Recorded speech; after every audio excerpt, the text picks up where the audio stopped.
김동연 경기도지사와 이재명 대표가 회담을 가졌죠. 소위 얘기하는 비명계 인사들과 화합의 장을 마련하고자 순서적으로 이렇게 만남을 가지고 있는데, 근데 오늘 모두 발언을 준비해 가지고 쪽지를 꺼내서 발언을 하는 모습을 보고, 그동안 김동연 지사에 가졌던 제법 괜찮았던 그런 생각들이, 사람이 이렇게 바뀔 수도 있구나. 이 사람의 그릇이 이 정도밖에 되지 않는구나.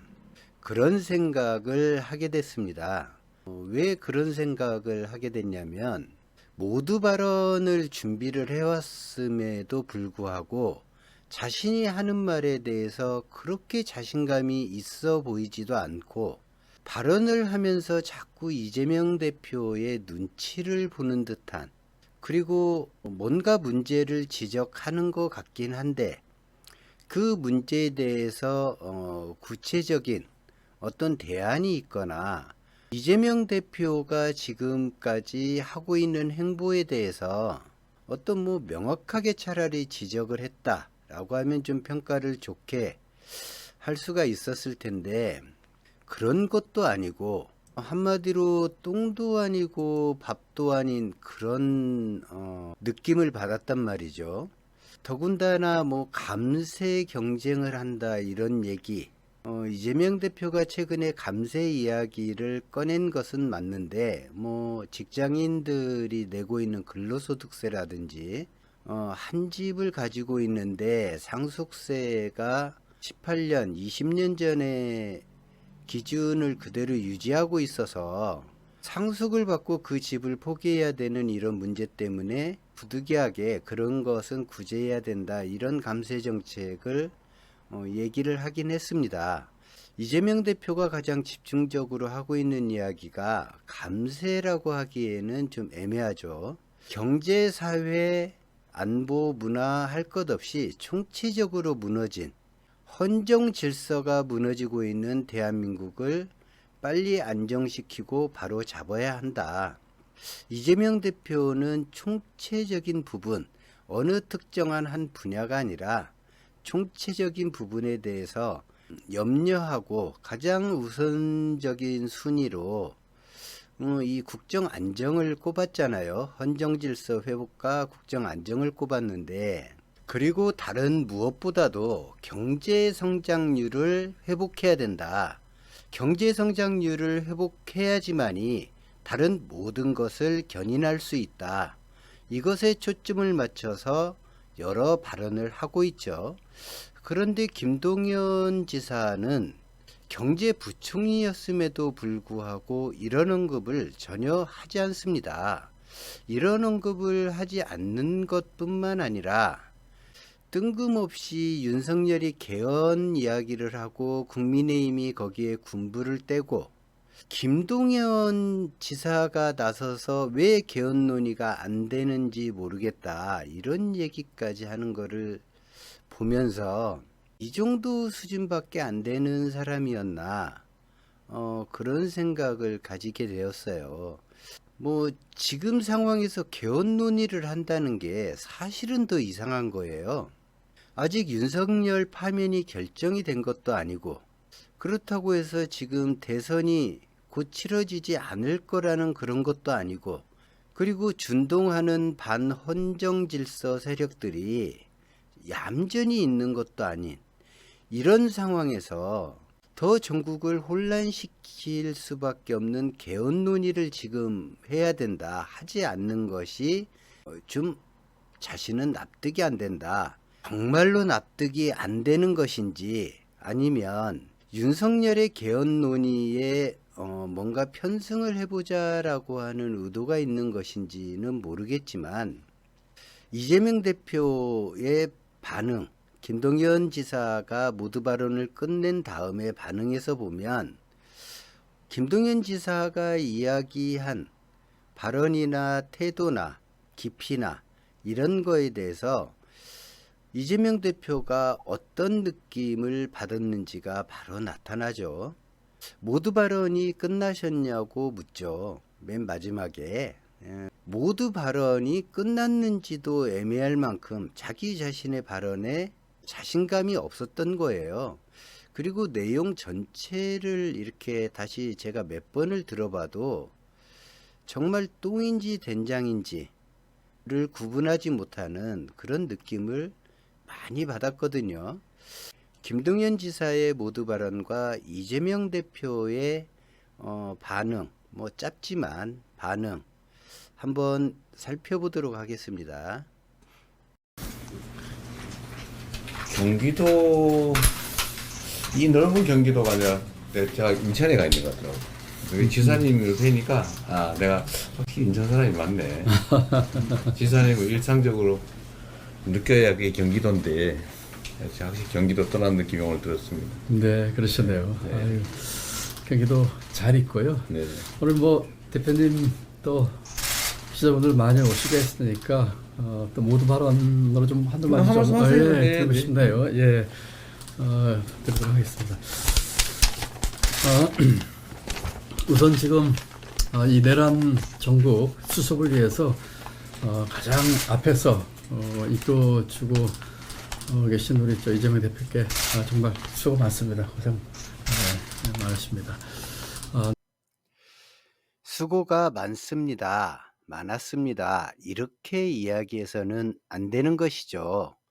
이것은 어떤 상급자가 어떤 재난 지역이나 고생을 많이 하는 현장에 갔을 때 현장 지휘관들한테 가서 어깨 두들겨 주면서 참 고생이 많습니다. 수고하고 있습니다. 앞으로도 잘 부탁드립니다. 이렇게 할 때나 사용하는 단어입니다. 그럼 김동연 지사는 여기서 어떤 이야기를 했어야 될까요? 급박한 비상계엄 상황에서 목숨을 아깝게 여기지 않고 현장으로 달려오도록 국회의원이나 시민들이 현장에 달려와서 비상계엄 상황이 종료될 수 있도록 애써 주셔서 정말 고맙습니다. 비상계엄 상황이 종료된 뒤에도 일사불란하게 국회를 이끌어 주셔서 정말 고맙습니다. 김동연 지사는 이렇게 이야기하는 것이 맞았습니다. 그렇게 해야지만이 국회 밖에 있는 사람들이 국회에 대한 존중을 나타내는 것이고 국회를 사실상 진두지휘했던 이재명 대표에 대해서 예의를 갖추는 것이겠죠. 내란 종식은 정권 교체입니다. 그리고 지금 민주당으로 과연 정권 교체가 가능한 건지에 대한 우려의 목소리가 높아지고 있습니다. 저도 우려스러운 그런 면이 있습니다. 이 압도적인 정권 교체를 위해서는 이제 선거 연대 그리고 더 나아가서 공동 정부를 만들어야 한다고 생각을 합니다. 참으로 맥락이 없죠. 이러한 최근의 민주당의 행보가 이런 문제가 있습니다. 이런 문제 때문에 민주당이 정권 교체를 성공할 수 있을지 한간의 의구심이 있고 자신도 그런 의구심을 가지고 있습니다. 이렇게 이야기를 하고 하나하나 풀어가는 것이 맞겠죠. 느닷없이 내란 종식은 정권 교체다. 그런데 민주당으로 정권 교체가 이루어질 것인지 의구심이 많다. 자신도 그렇다. 라고 이야기하면 어쨌든 민주당뿐만 아니라 대한민국 정치권 자체에서 독보적인 대선 주자 1위를 달리고 있는 이재명 대표 입장에서 보면 그냥 시비 거는 것밖에는 사실 안 되는 것이죠.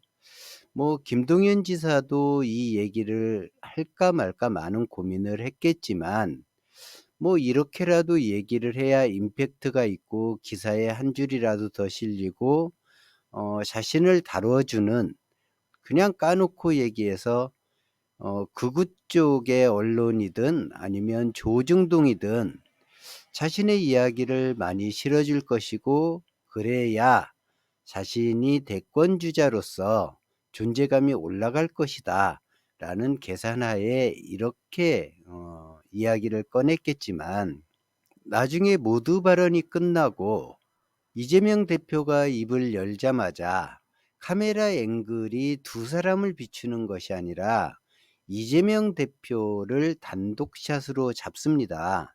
그 이야기가 뭐냐면 김동연 지사를 대권 후보로 보는 언론이 사실상 없다는 이야기와 같습니다.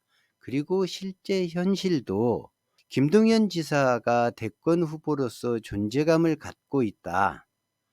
이렇게 생각하는 사람이 민주당 내에서 얼마나 될까요? 1% 정도 될까요? 뭐 될지도 모르지만 김동연 지사가 지나치게 자신을 확대 해석해서 이런 무리수를 두는 것이 아닌가 그런 생각이 들었습니다. 그리고 공동정권 이야기를 꺼냈죠. 누구와 공동정권을 해야 되느냐라는 단서가 붙어야 됩니다. 국민의힘과 공동정권을 이뤄야 된다는 것인지 아니면 자신이 추천한 사람들, 자신과 가까이 지내는 사람들과 공동정권을 이뤄야 된다는 것인지 명확하게 이야기를 할 때 그것이 제대로 전달이 되는 것이겠죠. 뜬금없이 공동정권 이야기를 하면 대부분 이렇게 생각할 겁니다. 그 대상자는 국민의힘이고 내란 세력하고 공동정권을 이루라고? 라는 의구심을 가지게 되죠. 그래서 이런 이야기를 할 때는 똥도 아니고 밥도 아닌 이렇게 이야기해서는 안 된다는 것입니다. 지금 정권 교체만으로는 부족합니다. 정권 교체 이상의 교체를 해야 합니다. 그것은 제7공화국을 만드는 것입니다. 지금 그와 같은 제7공화국을 만들기 위한 개헌이 제대로 논의조차 되지 못하고 있는 것이 저는 도저히 이해가 되지 않습니다. 아주 유감입니다. 개헌은 블랙홀이 아니고 새로운 대한민국을 만드는 새로운 대한민국의 관문이 될 것입니다. 제7공화국 만들기 위한 권력구조 개편, 또 경제 개헌, 또 이를 위한 임기 단축, 이런 개헌 논의가 제대로 돼야 한다고 생각합니다. 또 한 가지 모두 말씀을 좀 드리고자 합니다. 지금 정치권에서 감세 농쟁, 또 감세 포퓰리즘, 이게 아주 극심합니다. 이 비전 경쟁이 돼야 하는데 감세 경쟁에 몰두하고 있는 이런 현실이 대단히 안타깝습니다. 한 걸음 더 나아가서는 필요한 부분에 증세도 필요합니다. 지금 증세 없는 복지가 불가능하고 재정의 적극적인 역할이 필요합니다. 아주 용기 있게 어떤 증세 문제에 대해서도 우리가 검토를 하고 국민에게 밝혀야 한다고 생각을 합니다. 지금의 그 민주당은 아까도 정권 교체에 대한 우려에 대한 걱정을 표시를 했습니다만 신뢰의 위기라고 생각을 합니다. 말만으로도 안 되고 말을 바꿔서도 안 됩니다. 수권 정당으로 이와 같은 신뢰를 회복할 수 있도록 노력을 해야 되겠다 하는 말씀을 우리 이 대표님 뵌 자리에서 또 모든 말씀을 드립니다. 네. 다 하셨어요? 네. 네. 하여튼 오랜만에 만나서 반갑고요. 이제 도정하시느라고 정말 고생이 많으십니다. 요즘은 이제 우리나라 정치, 경제 상황이 매우 여러 면에서 어렵다 보니까 도정에다가 이제 국정에 관한 문제까지 걱정하시느라 더 노심초사하시는 것 같아요. 우리가 같은 민주당원으로서 국민이 더 안심하고 또 이 나라가 더 발전할 방향이 무엇인지 꽤 오랜만에 뵙는데 한번 같이 말씀을 나눠보기로 하고요. 어쨌든 이렇게 시간 내주셔서 감사드립니다. 네, 반갑습니다. 두 분께 조명하겠습니다.